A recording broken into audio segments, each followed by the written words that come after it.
আরেকটি জাহান্নামের চিত্র আল্লাহ তাআলা 29 পারার 18 নম্বর পৃষ্ঠায় তুলে ধরেছেন।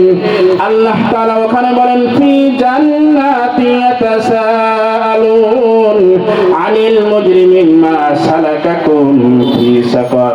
ভালো করে আমার দিকে সবাই খেয়াল করেন। 29 পারার 18 নম্বর পৃষ্ঠায় সূরাতুল মুদ্দাসসিরের 40 নম্বর থেকে 48 নম্বর আয়াতের মধ্যে আল্লাহ তাআলা জাহান্নামের আরেকটি চিত্র তুলে ধরেছেন। আল্লাহ তাআলা বলেন, ফি জান্নাতি ইয়াতাসাআলুন। কিয়ামতের ময়দানে যাদেরকে আল্লাহ জান্নাত দান করবেন, ওই জান্নাতি বান্দাগণ জাহান্নামী যে বান্দারা রয়েছে তাদেরকে দেখতে পাবেন এবং তাদেরকে এরকম ইঙ্গিত করে বলবেন, ফি জান্নাতি ইয়াতাসাআলুন আনিল মুজরিমিন।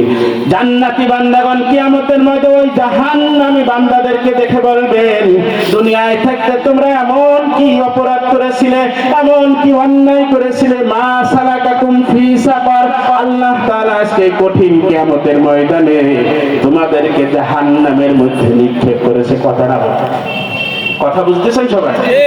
জান্নাতি বান্দারা জাহান্নামী বান্দাদেরকে দেখতে পারবে এবং তাদেরকে দেখে দেখে বলবে, আলোচনা করবে জান্নাতি বান্দারা, ওদেরকে শোনায় যে তোমরা এমন কি অপরাধ করেছিলে, এমন কি অন্যায় করেছিলে যে কারণে আজকে তোমাদেরকে আল্লাহ তাআলা জাহান্নামের মধ্যে নিক্ষেপ করেছে।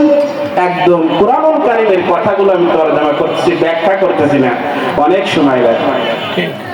قالوا لم نك من المصلين ولم نك نطعم المسكين وكنا نخوض مع الخائضين وكنا نكذب بيوم الدين। ওই কঠিন কিয়ামতের ময়দানে জান্নাতি বান্দাদের প্রশ্নের উত্তরে জাহান্নামী বান্দারা 4টি কারণ বলবে। কয়টি কারণ বলেন? 4টি কারণের প্রথম কারণ ওই জাহান্নামী বান্দারা বলবে, দুনিয়ায় থাকতে আল্লাহ তাআলা আমাদেরকে সুস্থ রেখেছিল, কোনো অসুস্থ দান করেছিল না। আল্লাহ তাআলার হুকুম নামাজ ফরজ ছিল। দুনিয়ায় থাকতে আমরা সুস্থ থাকার পরেও আমরা নামাজ পড়তাম না। কি পড়তাম না বলে?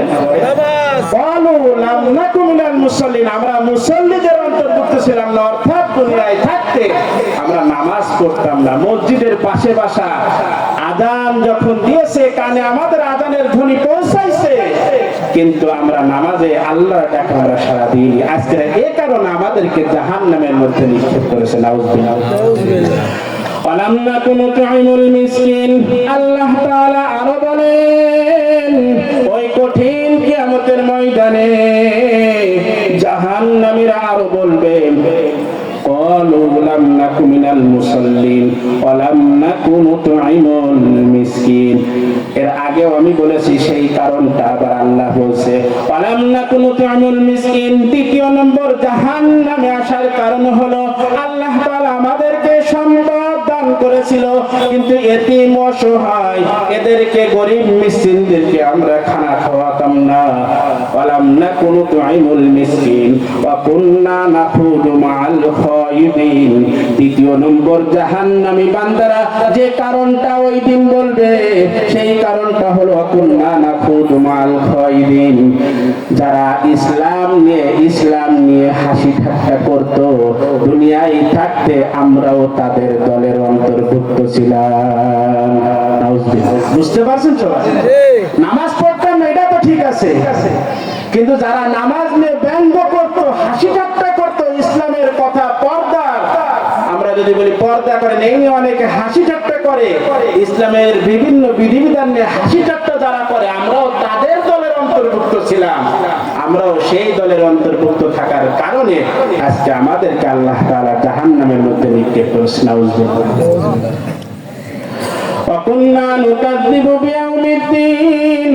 আল্লাহ তাআলা বলেন, চতুর্থ নম্বর কারণ জাহান্নামী বান্দারা তখন আরেকটি কারণ বলবে, দুনিয়ায় থাকতে ওয়াকুন্না নুকাযযিবু বিয়াউমিদ্দিন।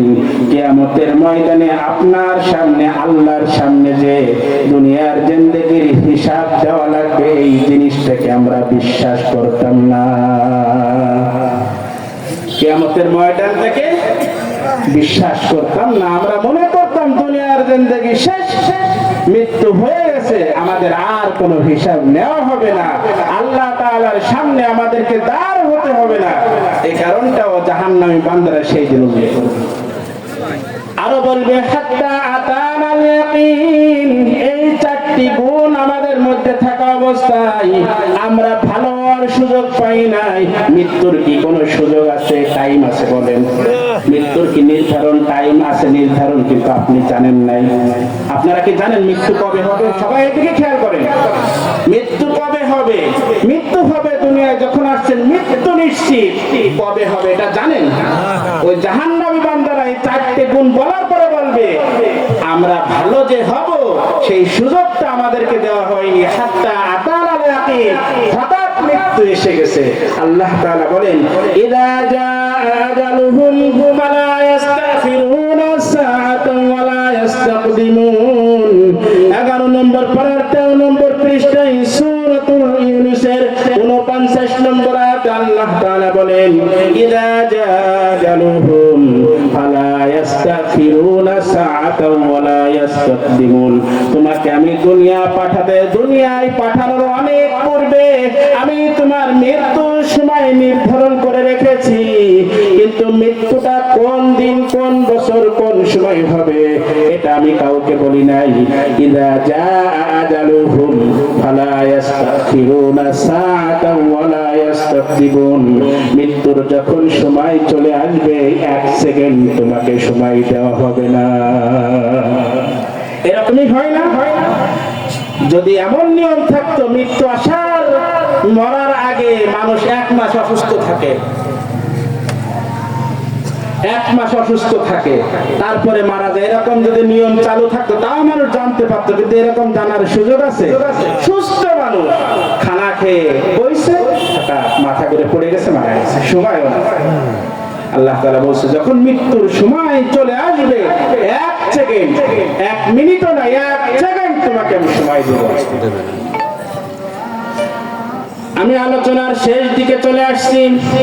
আল্লাহ তাআলা বলেন জাহান্নামী বান্দাদের ওই জাহান্নামের ময়দানে সবথেকে যে কঠিন শাস্তিটা হবে সেটা হলো থুম্মা লা ইয়ামুতু ফিহা ওয়া লা ইয়াহইয়া। 30 নম্বর পারার 12 নম্বর পৃষ্ঠায় সূরাতুল আলার 13 নম্বর আয়াতে আল্লাহ তাআলা বলেন জাহান্নামী বান্দাদের সবথেকে যে বেশি কষ্টটা হবে সেটা হলো ওই জাহান্নামের মধ্যে তারা মৃত্যুবরণ করবে না। কি করবে না বলে? আমরা যখন অসুস্থ হই বিশাল কষ্ট পাচ্ছি বলে যে আমাদের মরে যদি যেতাম বেঁচে যেতাম, ঠিক কিনা? আল্লাহ তাআলা বলেন বান্দা লা তাদউ সুবুরান ওয়াহিদান ওয়াদউ সুবুরান কাসীরা। কিয়ামতের ময়দানে বান্দা মৃত্যুর জন্য এরকম কামনা করবে, আল্লাহ তুমি আমাকে একদম নিঃশেষ করে দাও। আল্লাহ তাআলা বলবে একবার না হাজার হাজার বার তুমি যদি মৃত্যু কামনা করো আজকে কিয়ামতের ময়দানে জাহান্নামের মধ্যে, আর তোমাকে মৃত্যুবরণ দেওয়া হবে না। এই শাস্তি তোমরা ভোগ করতেই। অল্প সময়ের মধ্যে আমি আলোচনা শেষ করতেছি। আল্লাহ তাআলা বলেন ওই কিয়ামতের ময়দানে আমি যে বিচার মিজানের যে দাড়ি পাল্লা আমি কায়েম করব, সেই দাড়ি পাল্লাটা দুনিয়ার দাড়ি পাল্লার মতো নয়। দুনিয়ার দাড়ি পাল্লা টাকার কারণে, অর্থের কারণে, ক্ষমতার কারণে দাড়ি পাল্লা পরিবর্তন হয়, ঠিক কিনা? টাকার কারণে একজন নির্দল মানুষ সেও 2-3 বছর, 5 বছর, 10 বছর জেল কাটে, ঠিক কিনা? অনেক শাস্তি ক্ষমতার কারণে তার কিয়ামত দুনিয়ায় থাকতে পেতে হয়। আল্লাহ তাআলা বলেন সেই সুযোগ কিয়ামতের ময়দানে আমি দিব না। প্রত্যেকটা মানুষের যে আমলনামা রয়েছে সেই আমলনামাটা আল্লাহ তাআলা বলেন প্রত্যেকটা বান্দার হাতে আমি দিয়ে দেব। এরপরে ইকরা কিতাবাকা কাফা বিনাফসিকা আল-ইয়াওমা আলাইকা হাসিবা। 15 নম্বর পারার 2 নম্বর পৃষ্ঠায় সূরাতুল বনী ইসরাঈলের 14 নম্বর আয়াতে বলেন আমলনামাটা বান্দার হাতে দিয়ে আমি বলবো ইকরা কিতাবাকা কাফা বিনাফসিকা আল-ইয়াওমা আলাইকা হাসিবা। এ বান্দা আজকে এই জায়গা আমি তোর সাথে কোনো জুলুম করব না।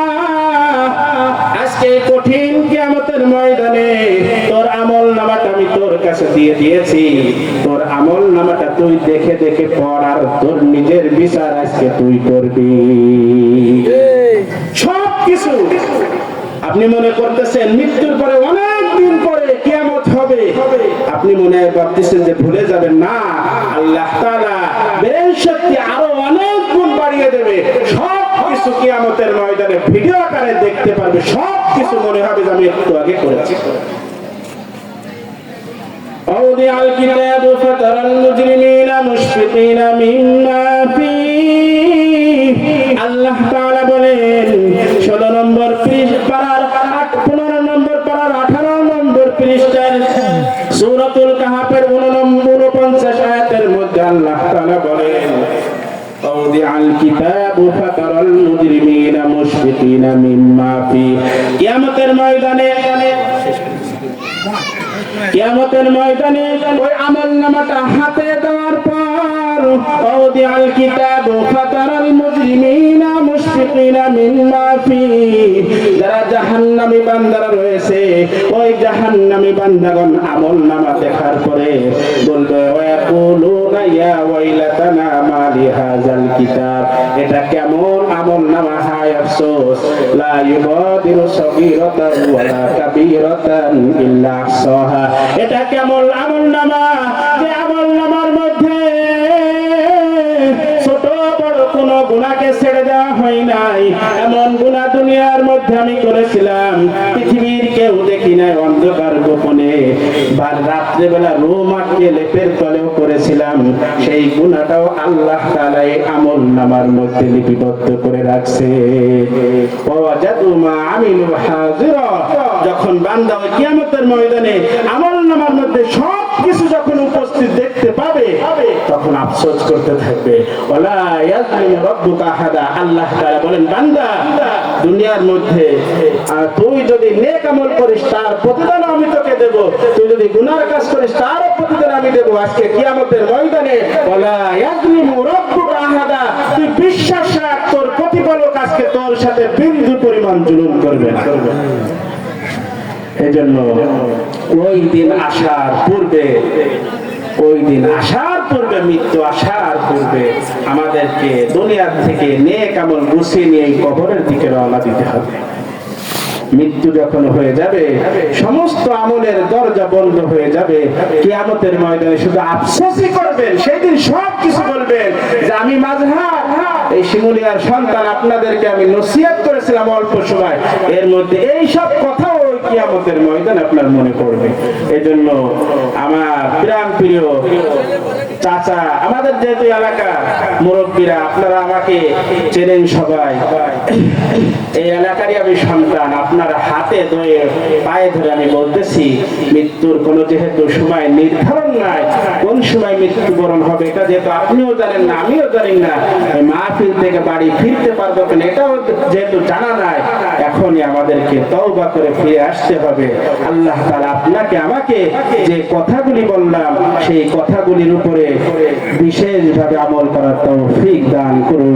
ওয়া আখিরু দাওয়ানা আলহামদুলিল্লাহি রাব্বিল আলামিন। সবাই আমার জন্য খাস করে দোয়া করুন।